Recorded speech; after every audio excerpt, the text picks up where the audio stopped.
உயர்மட்ட நிர்வாகம்: குடியரசுத் தலைவர், துணை குடியரசுத் தலைவர், அமைச்சரவை செயலகம், இந்திய தேர்தல் ஆணையம், ஒன்றிய அரசு பணியாளர் தேர்வாணையம், தேசிய மனித உரிமைகள் ஆணையம், இந்திய தலைமை கணக்கு தணிக்கையாளர், இந்திய கணக்கு தணிக்கை தலைமை கணக்கு தணிக்கையாளர், இந்து கணக்கு தணிக்கைத்துறை, நிதி ஆயோக், தேசிய மகளிர் ஆணையம், தேசிய பழங்குடியின மக்கள் ஆணையம், 15வது நிதி ஆணையம், சிறுபான்மையோர் தேசிய ஆணையம், காப்பீடு ஒழுங்குமுறை மற்றும் மேம்பாட்டு ஆணையம், முதன்மை அறிவியல் ஆலோசகர் ஆணையம். பணியாளர் நிர்வாகம் கருத்துரு: பணியாளர் நிர்வாகத்தின் முக்கிய பணி என்பது தொடர்ந்து ஒரு நிறுவனத்திற்கு தேவையான மற்றும் தகுதி வாய்ந்த பணியாளர்களை வழங்குவதே ஆகும்.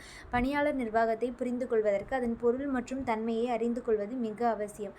மனித வளத்தை திறம்பட பயன்படுத்துதல், நிறுவனத்தின் அனைத்து பணியாளர்களிடையே ஆக்கப்பூர்வமான உறவுகளை உறுதி செய்தல், அதிகபட்ச வளர்ச்சியை அடைதல், நிறுவனத்தின் சமூக மற்றும் சட்ட ரீதியான கடமைகளை நிவர்த்தி செய்தல்.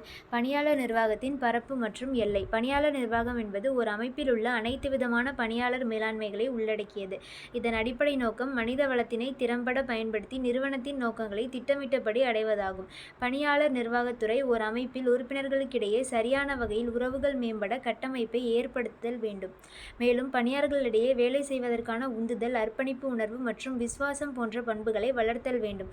பணியாளர்களின் சுய லாபம், பேராசை, தேவையற்ற பகை உணர்வு ஆகியவற்றை அறவே நீக்குதல் வேண்டும். பணியாளர் நிர்வாகம் பணியாளர்கள் தங்களுக்கு வேண்டியவர்களிடம் சாதகமாக நடந்து கொள்ளுதல், அவர்களிடம் பரிகாரம் பெறுதல் போன்றவற்றை அறவே ஒழிதல் வேண்டும். பணியாளர் நிர்வாகத்தின் பணிகள்: பணியாளர் நிர்வாகத்தின் முக்கிய பணிகள் மனித வளத்தை திட்டமிடுதல், பணியமர்த்தல், பயிற்சி அளித்தல், பதவி உயர்வு, ஊதிய கட்டமைப்பு, பணியாளர் நலம். குடிமைப்பணிகள் பொருள் மற்றும் சிறப்பியல்புகள்: சுதந்திரமான, நிலையான, பாகுபாடற்ற குடிமைப்பணியின் நல்லம்சங்கள் பின்வருமாறு. நம்பகமான பணியாளர் நியமனத்தில் ஊழல், பேர்வழிகள் மற்றும் சொந்த பந்தங்களை நியமிப்பதை தவிர்க்கின்றது. நிரந்தரமான குடிமைப்பணி மூலம் கொள்கை உருவாக்கத்தில் தொடர் நினைவாற்றலும் திறன் காட்டுதல். நிரந்தரமான பாகுபாடற்ற குடிமைப்பணியால் மட்டுமே நீண்ட கால சமூக நலன் இலக்குகளை திட்டமிட்டு அடைய முடியும். அரசியல்வாதிகள் பெரும்பாலும் அரசியல் லாபம் கருதி குறுகிய கால சமூக நலன் திட்டத்திற்கே முன்னுரிமை அளிப்பர். நிலையான குடிமைப்பணி பெரிய நாடுகள் மற்றும் பல்வேறு கலாச்சாரங்கள் உடைய நாடுகளின் ஒருங்கிணைப்பில் முக்கிய பங்கு அளிக்கிறது.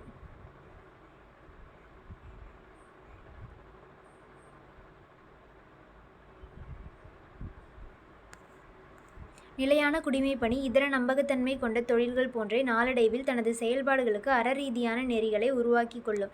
இந்திய நிர்வாக அமைப்பின் தனிச்சிறப்பு என்னவெனில், இப்பணிகள் மத்திய மாநில அரசு பணிகளுக்கும் பொதுவான இந்திய ஆட்சி பணி உருவாக்கப்பட்டதாகும்.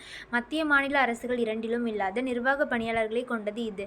இவர்கள் எந்த நேரத்திலும் எந்த அரசு பணிக்கும் மாற்றப்படலாம். இந்த அலுவலர்கள் அனைத்திந்திய பணிகள் மத்திய மாநில அரசுகளுக்கு பொதுவாக உருவாக்க வேண்டும் என அரசமைப்பு விதிகள் கூறுகிறது. அனைத்திந்திய பணிகள் சட்டம் 1951 மூலம் அனைத்திந்திய பணிகளுக்கான நியமன விதிமுறைகள் மற்றும் பணி நிலைமை குறித்து மத்திய அரசு விதிமுறைகளை உருவாக்கலாம். தற்போது இந்தியாவில் 3 அனைத்திந்திய